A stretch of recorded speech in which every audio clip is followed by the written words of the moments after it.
Welcome, everyone, to another deep dive. Today, we're embarking on a truly fascinating journey, kicking off a multi-part exploration of a real business classic, Jim Collins and Jerry Porras, Built to Last.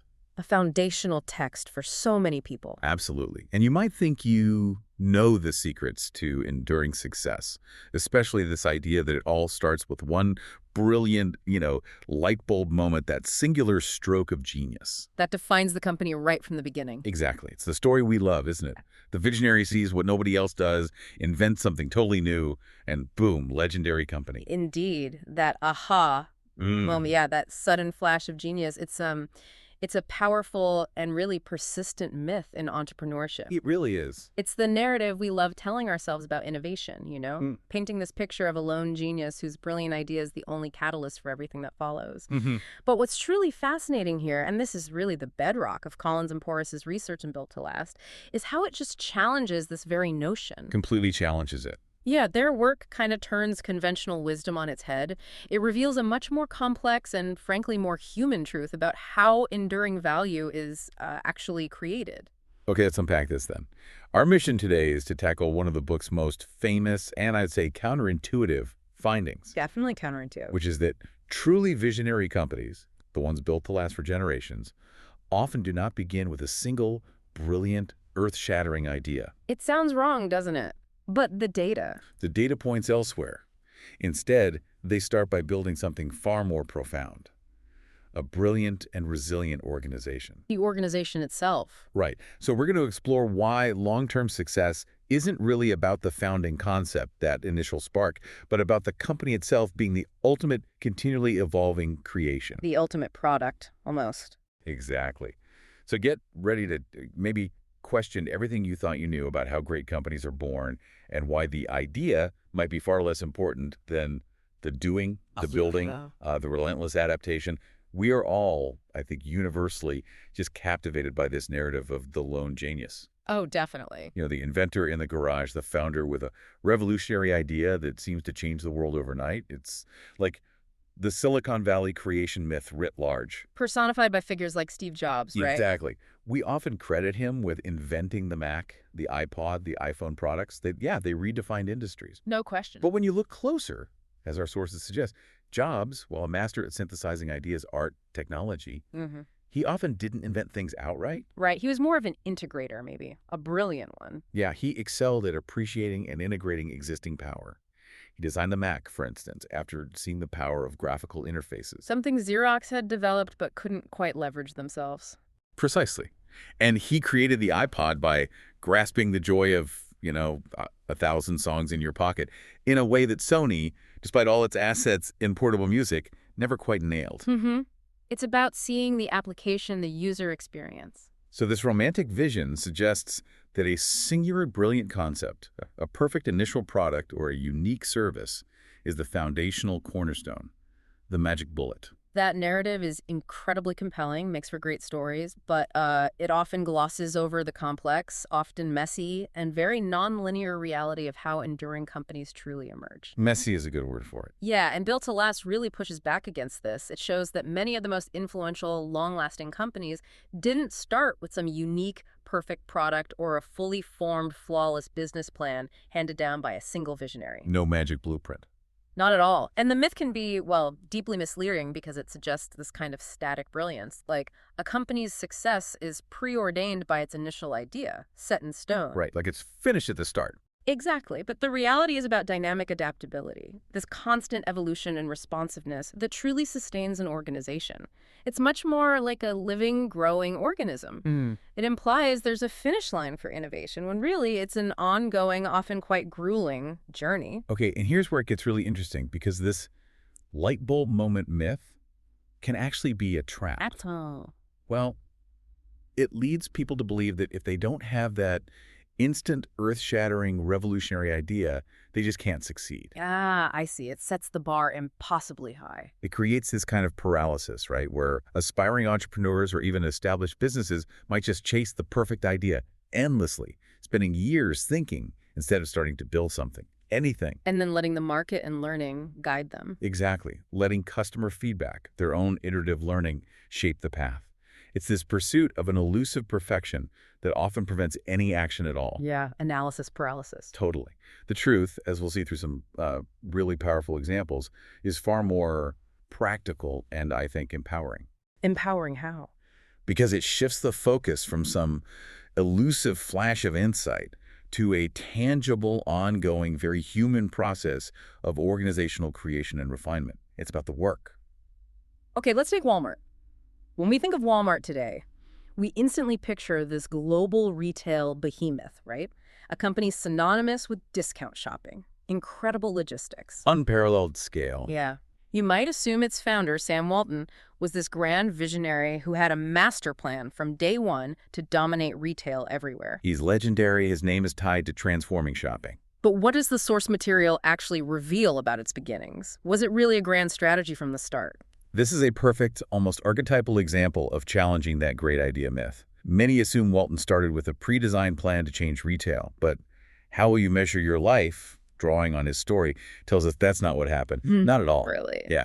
Walton originally planned to build his second store in Memphis, Tennessee. A bigger city? Makes sense. Right, thinking a larger city could support a larger store. Conventional business logic seemed like the obvious strategic step. Right. But two very practical, almost accidental reasons diverted him. First, and kind of funny, his wife Helen refused to move to Memphis. Okay. A personal reason. A very personal reason. Attachment to their small hometown, not market analysis. Second, he realized having his second store near his first in Bentonville, Arkansas, Which is much smaller. much smaller, but it would allow him to share shipments, deliveries more easily, critical logistical efficiencies between the two locations. Wow. So a personal preference and a logistical practicality, almost by chance, fundamentally reshaped their whole approach. Pretty much. It wasn't some top-down, calculated decision for rural dominance. It was a consequence of, well, life happening and practical constraints. Exactly. And that unplanned decision, it didn't just teach Walton a strategy, it unlocked an entirely new competitive landscape for him. How so? He realized that opening larger stores only in small towns allowed him to effectively preempt competition from other discount retailers. Because the big guys wouldn't bother with small towns. Right. The larger players, following conventional wisdom, targeted big urban markets overlooking these smaller towns as not worth the investment. Leaving them wide open for Walmart. Wide open, he could saturate them. So this wasn't a grand preconceived idea of rural market dominance. It was an emergent strategy, learned through practice, adapting to constraints, and having a keen eye for operational advantages that just arose. Seeing opportunity where others saw limits. Exactly. Seeing opportunity where others, blinded by convention, saw only limited scope. And it wasn't just about location, was it? Mm. I remember reading Sam Walton's brother, Bud, said their money was made by controlling expenses. And that Sam never stopped trying to do something different. It wasn't a static plan. It was this relentless, hands-on, kind of restless approach. Precisely. Continuous ingenuity, relentless focus on process, efficiency, finding advantages, often in very offbeat ways. Like stuffing his car with cheap goods. Yeah, Bud's anecdote about Sam driving to Tennessee for special buys, stuffing his car in a homemade trailer with soft lines just to blow that stuff out the store. That paints a picture. It really does. A founder deep in the operational details, constantly experimenting. Supply chains, pricing, inventory. This hands-on, iterative approach built an organization that was shrewd and adaptable. And the saturation strategy in rural areas led to word-of-mouth advertising. Right. It shows a growth model built on operational prowess and understanding local dynamics, not just a single product innovation. The genius wasn't just what they sold or the idea of a discount store. It was how they built the capability to sell it effectively and efficiently in these overlooked markets. For the company itself, the organization capable of doing this unique, adaptable thing. That became the ultimate creation. The genius was the system. Okay, let's shift gears slightly. Starbucks, another global powerhouse, a brand that's pretty much synonymous with modern coffee culture, the third place. Ubiquitous. You might easily assume its founding was a brilliant eureka moment for a new coffee experience, right? An instant vision of cafes everywhere, fancy drinks. Did Howard Schultz just wake up one day with the whole plan? Exactly.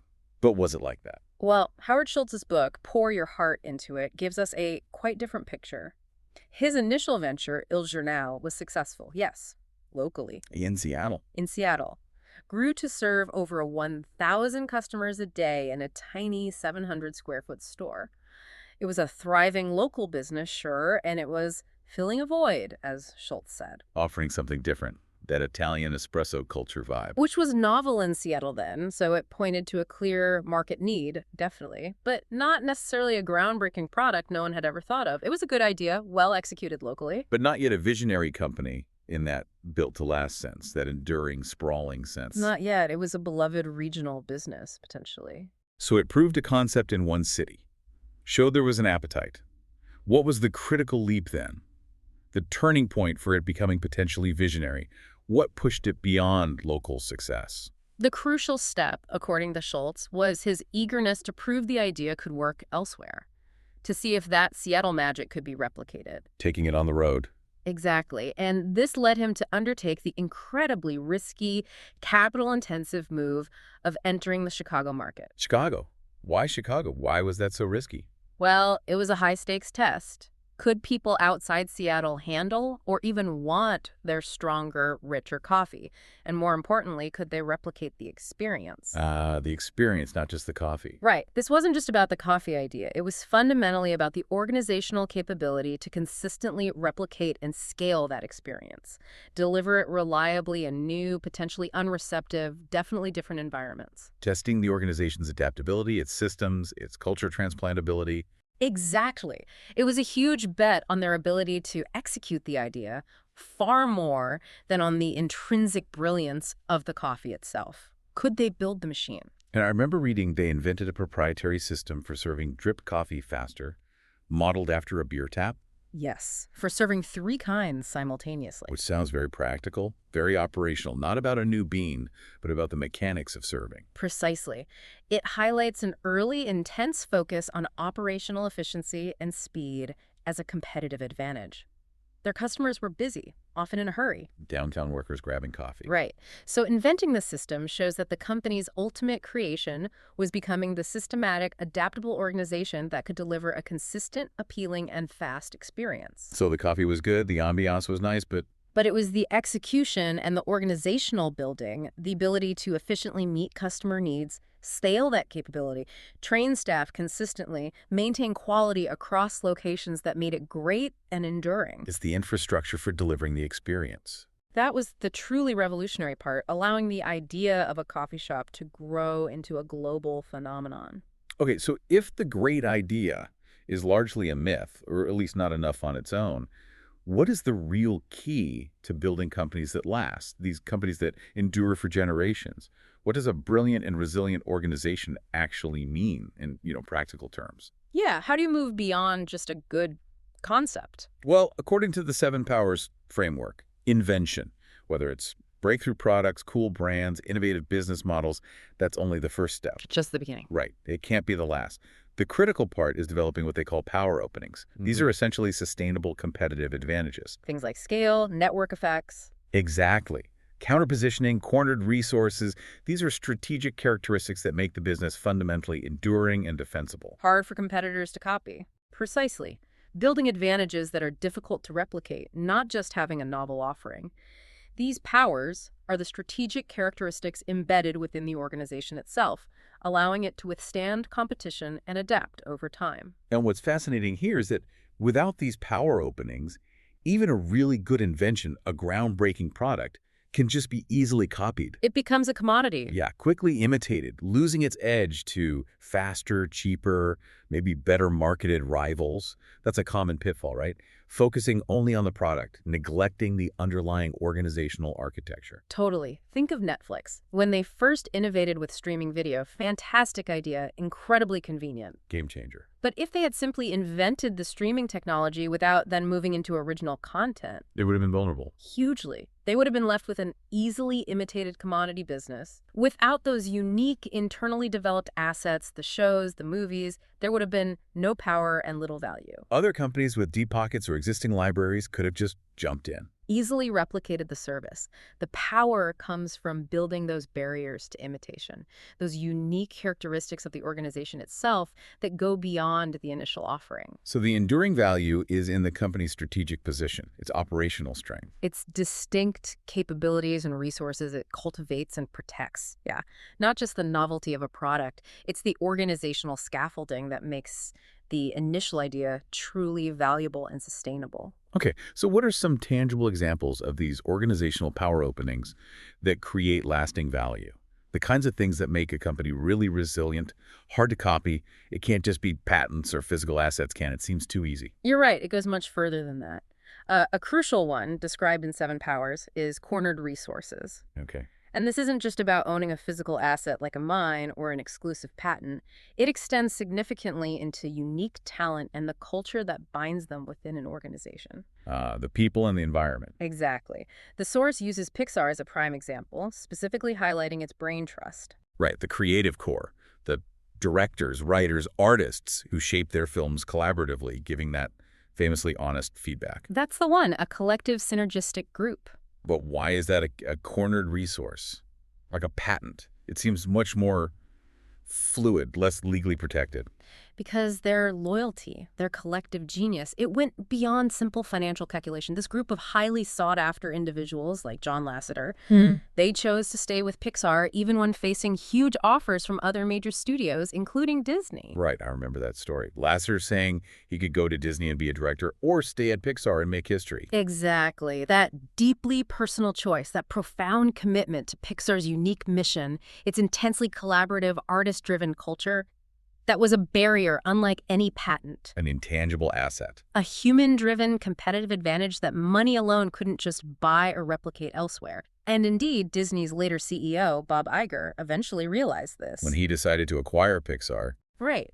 Recognizing it was the only way to bring Pixar's talent, its unique brain trust, and their creative process to Disney's own flagging animation group. Because the value was in that unique cornered resource. Yeah. The people, their culture, how they work together. Precisely. So it's not just the individual talent, but their collective commitment, the unique culture they fostered, the environment that made them choose to stay and create. That became an irreplaceable asset. How do you patent loyalty or collaborative genius? You can't. You can't. And this illustrates how building a brilliant, resilient organization involves cultivating this unique, non-replicable human and cultural capital, fostering an environment where talent chooses to stay and make history. Creating this profound, enduring organizational strength. Exactly. It's a testament to the power of organizational culture as a real competitive moat. Okay, so it sounds like even a great idea, a truly revolutionary product, can eventually become a liability if the organization isn't built to adapt. It absolutely can. The history of the auto industry gives us a stark lesson here. Really shows how quickly leadership can change, even for pioneers. The Ultimate Business Library highlights this profound contrast between Ford and General Motors. Henry Ford, with his Model T. The car that changed everything. Exactly. A revolutionary product idea, democratized the automobile, brought transport to the masses through efficient mass production. For a time, it was the only car you needed. But by 1925... Yeah. Despite its initial seemingly unbeatable success, GM had shockingly overtaken Ford in market share. How did they do that? Ford had the head start, the revolutionary product, the production efficiency. What did GM do? Well, GM's success wasn't about inventing a better Model T or even one single breakthrough car. It was about an organizational strategy. Grafted by Alfred Sloan. Right. His approach was a deliberate segmentation of the market, offering a range of models, Chevy for entry-level, Cadillac for luxury. Different price points, different needs. Exactly. And crucially, this was coupled with a commitment to annual changes in those models. Variety, the perception of constant innovation. So it wasn't about one brilliant car, but continuous adaptation to customer needs and market dynamics. Precisely. GM evolved the organization's approach to the market, its entire operational and strategic framework. They didn't stick rigidly to one initial brilliant product. Well, Ford was famously resistant to change, right? Sticking to the Model T, any color as long as it's black. Long after the market started demanding more variety, features, status. So GM's ultimate creation was its flexible, responsive organization itself, capable of continuous innovation, market-driven adjustments across different lines. Prioritizing the organizational capability to adapt over the genius of a single invention.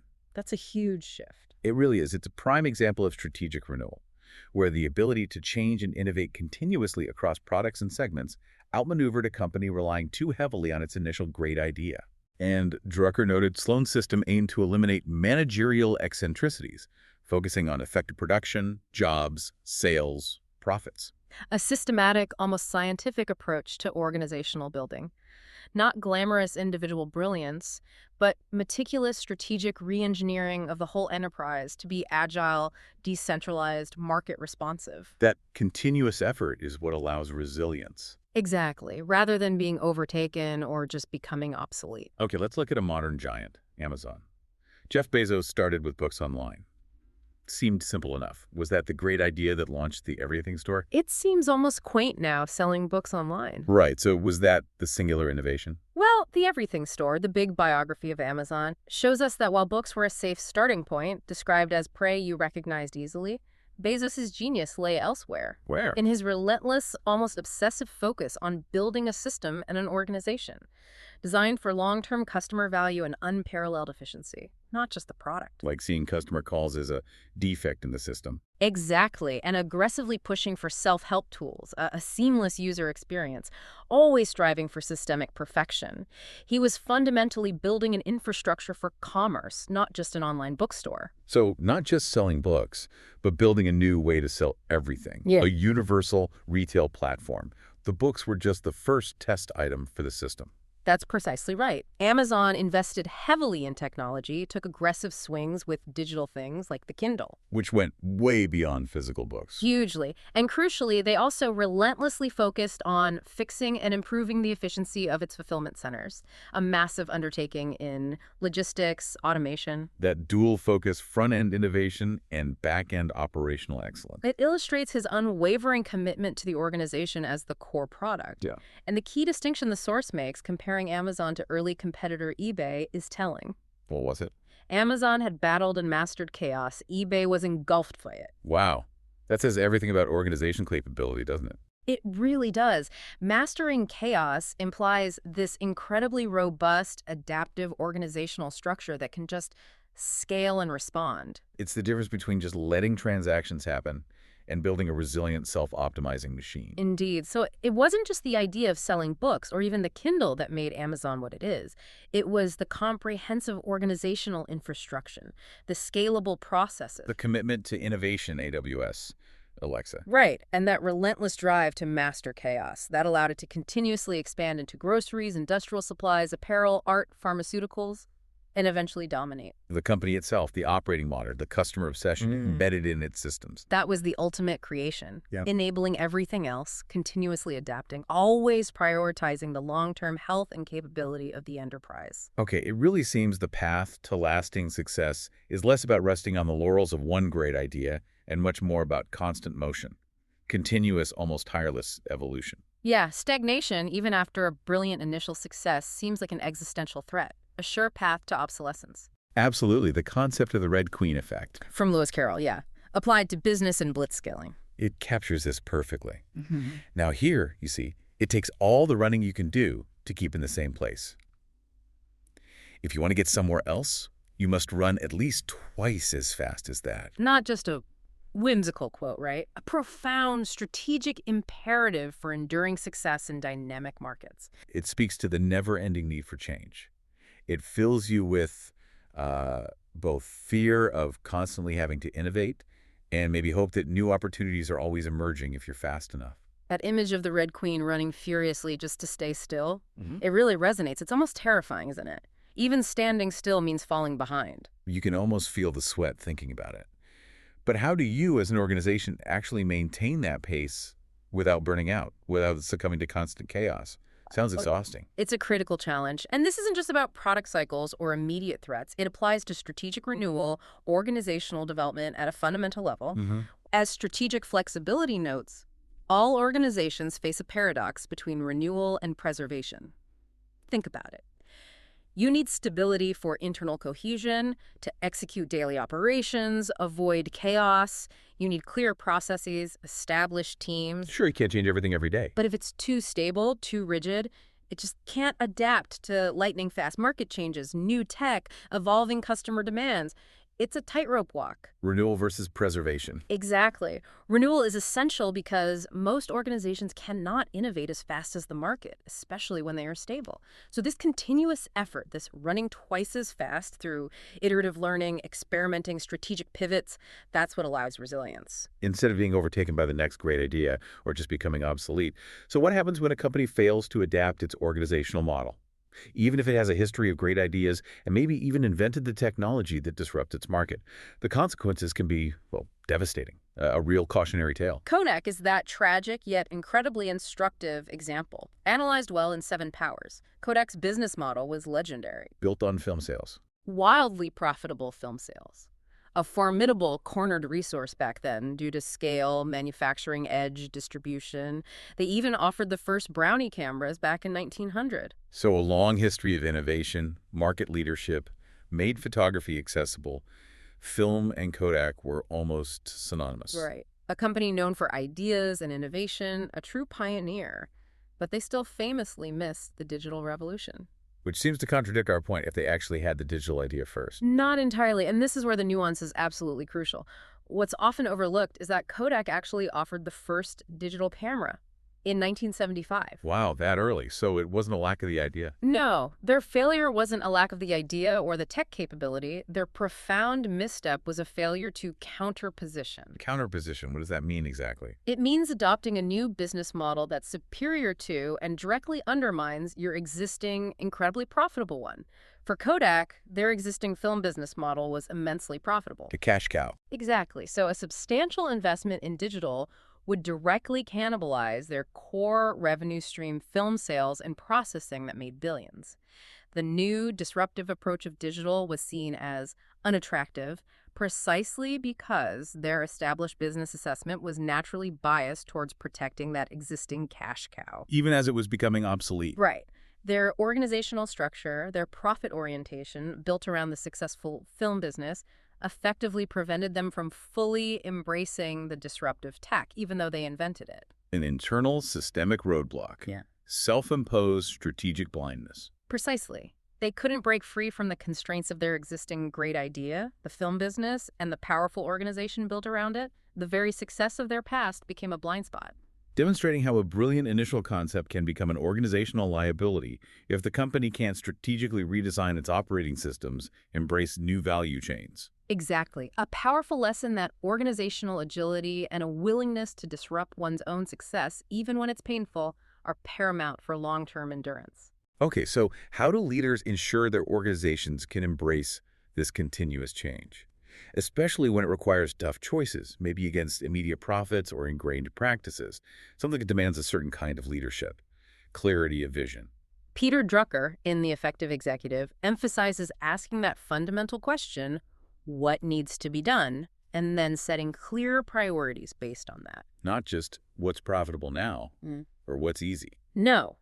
He cites Jack Welch at GE. When Welch took over, he initially wanted overseas expansion, but upon deeper reflection, asking what truly needed to be done, he realized it was getting rid of GE businesses that, no matter how profitable, could not be number one or number two in their industries. Wow. Cutting profitable businesses for strategic positioning? That takes guts.